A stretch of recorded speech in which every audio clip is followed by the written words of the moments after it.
Seorang pria ingin kaya raya dengan menggunakan pesugihan. Konon katanya ada siluman anjing yang bisa memberikan kekayaan. Tapi syaratnya seseorang itu harus mengawini si siluman anjing itu. Naasnya, pria yang ingin kaya itu malah tewas secara mengenaskan. Apakah karena menjadi tumbal kekayaan atau ada faktor medis yang menyebabkan kematian? Jangan berpikir mistis sebelum melakukan pemeriksaan medis. Kasus ini adalah buktinya. Markisim alias mari kita simak.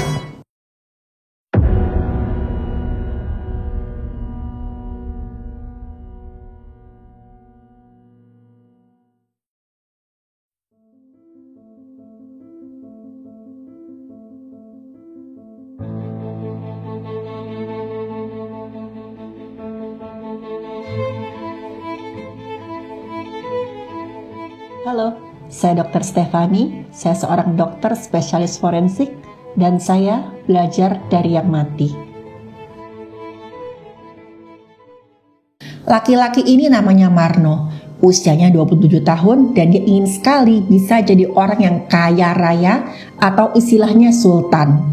Marno ini sehari-hari kerjanya serabutan, tapi pekerjaan yang paling sering dia ambil atau dia lakukan itu adalah sebagai seorang tukang bangunan. Sebagaimana orang-orang pada umumnya ya, Marno ini pengen hidup mewah tanpa harus bekerja keras. Ya siapa sih yang gak mau?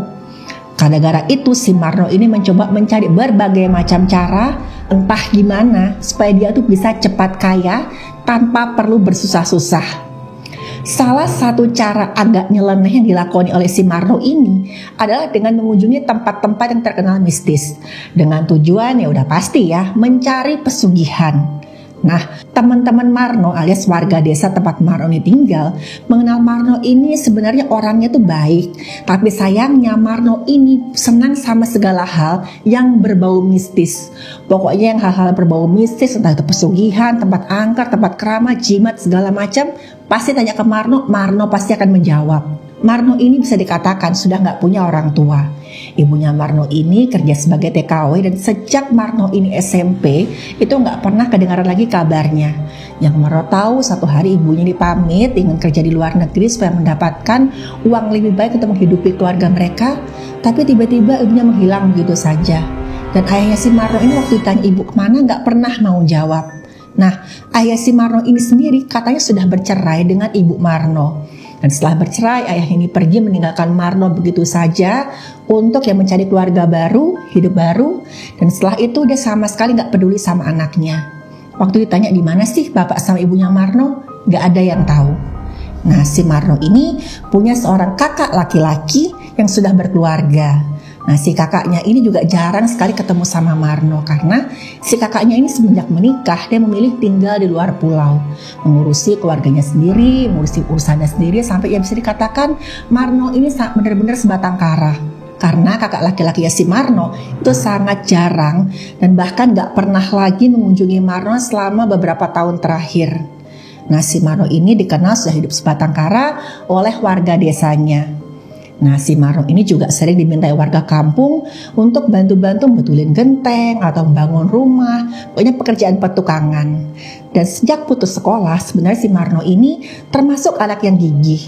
Karena waktu dia terpaksa gak sekolah karena alasan biaya, ya bapak ibunya sudah gak bisa lagi menafkahi dia. Dia ini ya mulai mencari pekerjaan dengan cara kerja serabutan. Kayak yang sudah dibilang tadi di awal, sebenarnya Marno ini baik orangnya. Dia rajin, ulet, pantang menyerah. Warga desa juga senang setiap kali si Marno ini kerja, hasilnya selalu rapih dan gak asal-asalan. Nah, gara-gara itu si Marno dipercaya oleh warga kampung sebagai seorang tukang bangunan yang handal. Kekurangan Marno ini cuma satu. Seperti yang saya sebutkan di atas, Marno terlalu terobsesi akan hal-hal yang berbau gaib gara-gara Marno ingin cepat kaya dengan cara instan. Sebenarnya warga desa itu udah sering nih ngetawain niatnya si Marno. Mereka bilang, Marno, kamu itu udah banyak banget loh mengunjungin tempat yang katanya bisa buat kaya dengan cara instan. Tapi lihat deh, sampai sekarang kamu juga belum kaya-kaya. Kamu masih harus kerja serabutan. Kadang kalau misalkan beli sembako, kamu juga masih ngutang sana sini. Tapi ya lagi-lagi si Marno ini gak peduli. Dia percaya suatu saat nanti dia bisa menemukan satu cara supaya dia bisa kaya raya dengan instan. Nah, pernah sekali si Marno ini mencoba yang namanya pesugihan siluman ular. Syaratnya, si Marno ini harus mau meniduri siluman ular yang akan memberikan kekayaan ke si Marno. Syaratnya ya agak-agak kontroversial sebenarnya, ya agak-agak nyeleneh ini. Dan konon katanya Marno ini sempat ketemu sama siluman ular ini dan sempat meniduri si siluman ular. Tapi lagi-lagi Marno tetap nggak kaya-kaya. Waktu ditanya, kamu katanya sudah berhasil ketemu si siluman ular ini, mana buktinya? Kamu tetap miskin-miskin juga, tetap pas-pasan juga. Lagi-lagi si Marno nggak gampang menyerah.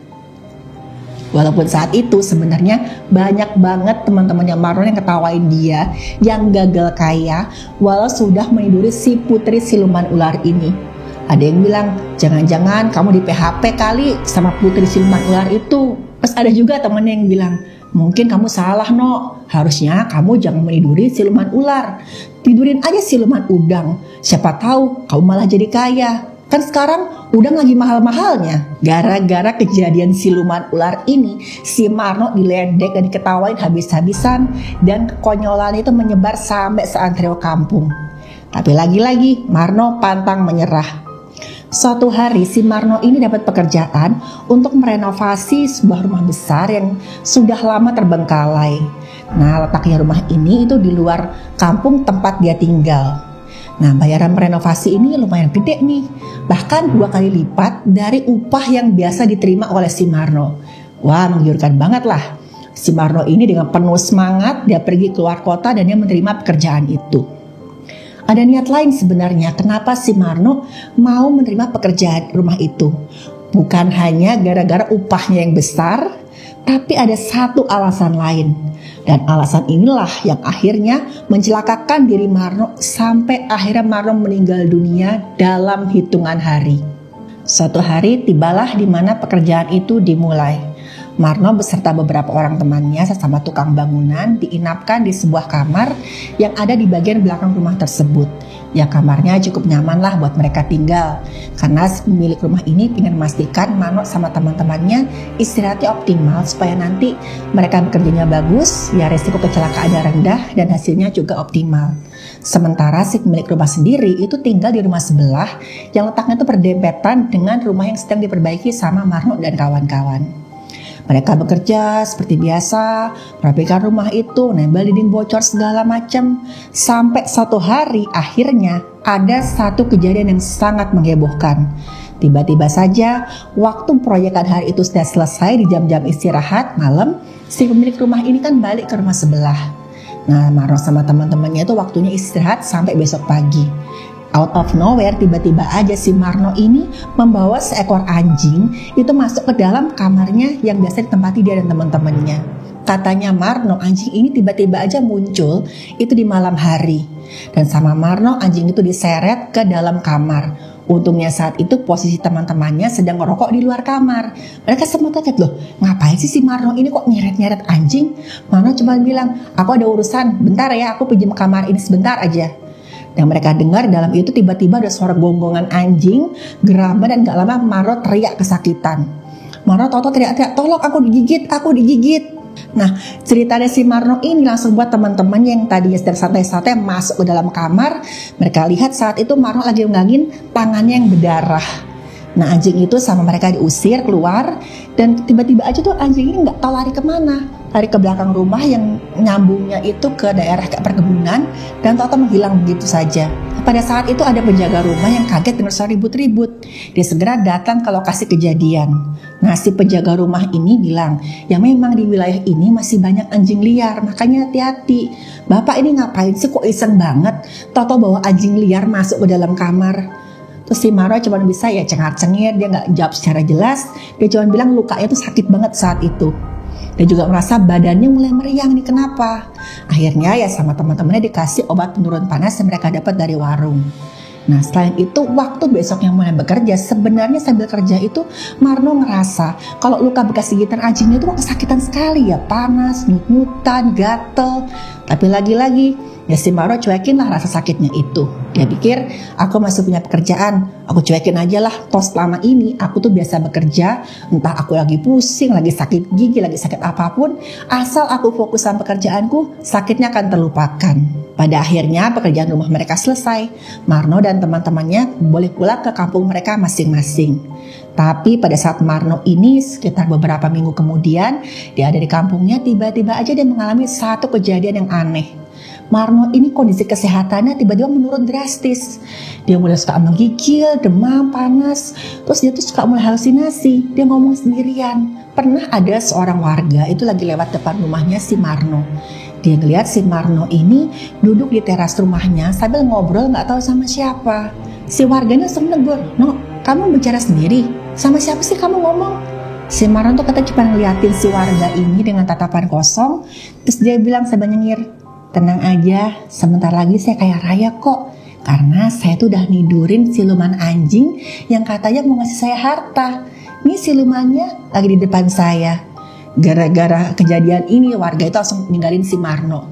Dia pikir ya udahlah, toh si Marno ini sudah dikenal sebagai orang yang terobsesi sama hal-hal mistis. Mungkin saat itu anehnya si Marno lagi kumat, tapi seiring berjalannya waktu, kondisi kesehatan fisiknya Marno semakin parah. Warga yang lihat kok tubuhnya si Marno ini semakin hari semakin kurus. Sampai puncaknya satu malam mereka dengar suara teriakan dari rumahnya Marno. Marno ini selalu teriak-teriak dengan suara keras. Dia bilang, sakit, ampun Nyai, ampun, saya minta ampun.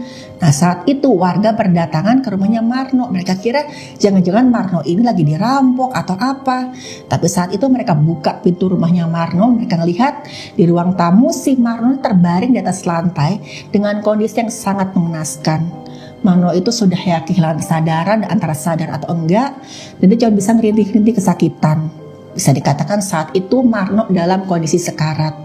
Nah warga ini curiga loh, kemarin ini berkali-kali kalau ada orang yang nanyain si Marno ini bilang dia baru saja melakukan pesugihan siluman anjing dan bahkan bisa meniduri ya sosok siluman anjing perempuan tadi. Jangan-jangan sekarang ini Marno lagi kena getahnya. Dia lagi jadi tumbal yang diminta oleh siluman anjing ini tadi.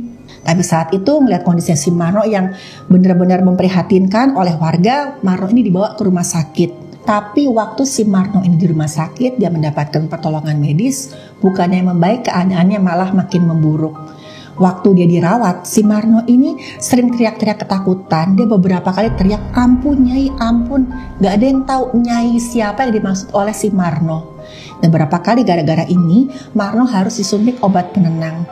Dan bahkan nih, kadang-kadang Marno ini bangun dari tempat tidurnya dan mencoba menggigit entah itu dokter, perawat, dan bahkan cleaning service yang ada di kamar perawatannya.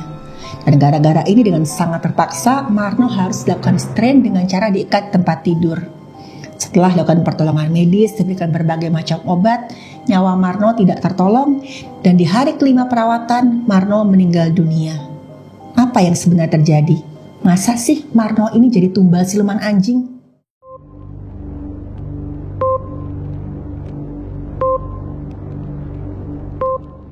Rabies. Ya, Marno meninggal karena terkena penyakit rabies yang disebabkan oleh Lissa virus. Apa itu rabies dan bagaimana sih efeknya? Gejalanya seperti apa? Oke, akan saya jelaskan dari kasus yang diderita oleh si Marno ini. Jadi fakta medisnya pada saat itu Marno datang dalam kondisi kesadaran menurun. Badannya Marno mengalami kekurangan gizi berat dan kelihatan sangat kotor. Itu kayak gak sentuh air sama sekali lah. Selain kurang gizi, Marno ini juga mengalami dehidrasi berat. Dan salah satu gejala rabies itu adalah hidrofobia. Orang yang menderita rabies itu akan jadi takut sama air gara-gara tenggorokannya tuh lumpuh. Setiap kali menelan pasti dia akan tersedak. Dan gara-gara ini dia nggak cuma takut minum air tapi juga tersentuh air. Dan dari keterangan teman-temannya Marno yang bawa Marno ke rumah sakit, Marno sempat cerita kalau kira-kira 3 minggu sebelumnya dia tuh digigit oleh siluman anjing pada saat dia mau mencoba meniduri siluman anjing itu. Dan rabies memang menular dari gigitan hewan liar, antara lain anjing, kera liar, kucing, kelelawar.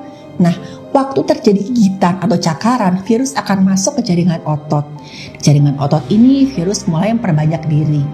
Seiring perbanyak diri, virusnya lama-lama akan berjalan menuju saraf tulang belakang dengan kecepatannya itu 1,2 sampai 2,5 cm per hari. Pelan sampai akhirnya sampai ke saraf tulang belakang. Nah, waktu sampai saraf tulang belakang lama-lama kan ke saraf pusat. Nah, waktu sampai ke saraf pusat ini, virus akan semakin cepat memperbanyak diri. Dan di fase ini, korban akan mulai masuk ke masa kritis, yaitu peradangan jaringan otak. Nah, korban bisa aja berhalusinasi, dia bertingkah agresif, dan menyerang orang lain. Dan salah satu ciri khas yang lain adalah keluar air liur secara berlebih. Dan seperti yang saya bilang tadi, korban akan takut air karena setiap dia menelan, dia akan tersedak. Setiap dia melihat air, pasti bayangannya saya akan tenggelam nih, saya akan kesedak terus nih, saya bisa sesak nafas. Kalau sudah sampai di fase ini, akan sangat sulit untuk terjadi perbaikan klinis. Korban akan mengalami perburukan sampai akhirnya gagal nafas dan gagal jantung. Nah, makanya misalkan kita ada riwayat gigit hewan liar, yang harus dilakukan yang pertama, kita harus cuci luka kita dengan air dan sabun. Cucinya jangan sembarangan, itu minimal 15 menit supaya nanti misalkan ada virus rabies di sekitar luka, itu pelan-pelan akan hilang. Nah, setelah itu harus ke rumah sakit untuk mendapatkan vaksin anti rabies dan serum anti rabies. Untuk membantu darah kita nanti akan menghasilkan antibodi terhadap si rabies ini. Nah, kenapa sih Marno ini waktu datang ke rumah sakit itu nggak diberikan vaksin dan serum? Seperti yang saya bilang tadi, pada saat Marno datang, keadaannya sudah kritis dan semua pertolongan itu sudah nggak pengaruh lagi. Singkat cerita, Marno datang ke rumah sakit dalam keadaan sudah terlambat. Karena virus rabies ini sudah terlanjur menyerang saraf pusatnya Marno. Pada saat itu dokter hanya bisa memberikan perawatan suportif untuk mengatasi gangguan pada saraf, pernapasan, dan jantung. Dikasih obat penenang, dikasih infus, tapi lagi-lagi cuma berharap yang terbaik aja. Dan makanya supaya aman, yang pertama buat teman-teman, jangan sembarangan kita megang-megang hewan liar, apalagi hewan yang punya taring, kayak kera, kucing, atau anjing. Dan misalkan kita mengalami gigitan dari hewan liar, segera cari pertolongan medis dan jangan sampai terlambat seperti yang dialami oleh Marno.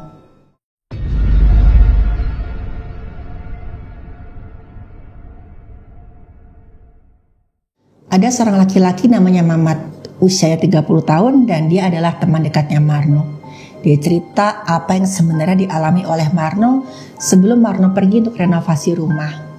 Jadi sebelum Marno ini pergi untuk merenovasi rumah, Marno dengar kabar tentang pesugihan yang dilakukan oleh pemilik rumah yang akan direnovasi. Konon, pemilik rumah ini tuh melakukan pesugihan siluman anjing agar bisa kaya raya. Dan Marno lagi-lagi dia percaya begitu saja kabar tersebut tanpa mencari tahu kebenarannya sebelumnya. Padahal sebenarnya si pemilik rumah yang direnovasi sama Marno ini sama sekali tidak melakukan pesugihan apapun. Pemilik rumah itu dikenal sebagai seseorang yang sangat dermawan dan senang membantu banyak orang. Pemilik rumah tersebut dikenal sebagai seorang dokter hewan dan pemilik rumah tersebut juga sering merawat anjing dan kucing yang dia temukan di jalan. Dan pemilik rumah tersebut juga sering melakukan edukasi tentang bahaya rabies. Dia sering melakukan penyuluhan dan gak cuma itu, dia juga melakukan suntikan anti rabies gratis pada kucing-kucing dan anjing-anjing yang dia selamatkan. Dan mungkin karena saking baik dan pedulinya gak cuma ke manusia tapi juga hewan, pemilik rumah tersebut jadi dilancarkan rezekinya oleh Yang Maha Kuasa.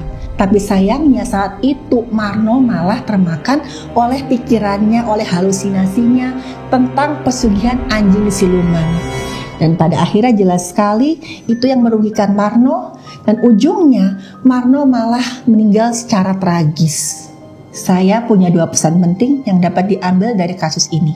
Pertama, kalau teman-teman punya kucing, anjing, atau hewan peliharaan lainnya, ada baiknya dan saya sarankan agar teman-teman memperhatikan kesehatan hewan peliharaan teman-teman. Beri vaksin secara rutin sesuai dengan anjuran dokter hewan agar kondisi kesehatan hewan teman-teman selalu terjaga. Begitu juga dengan kesehatan serta kebersihan rumah teman-teman. Ayah saya seorang dokter hewan. Ayah saya selalu menyarankan dan bahkan menekankan kalau mau berkomitmen memelihara hewan kesayangan, kita juga harus berkomitmen menjaga lingkungan kita supaya selalu bersih dan sehat. Dan kedua, saya menyarankan agar teman-teman yang berpikiran untuk cepat kaya, menghilangkan niat mencari kekayaan dengan cara yang tidak baik. Contohnya dengan mencari pesugihan seperti yang dilakukan oleh Marno tadi. Dan tetap berusaha untuk melakukan pekerjaan dan hal-hal baik, karena percaya deh, yang namanya usaha pasti tidak akan pernah mengkhianati hasil. Saya doakan teman-teman selalu terhindar dari hal-hal yang tidak baik. Terima kasih sudah menonton video saya. Silakan like, share, dan subscribe.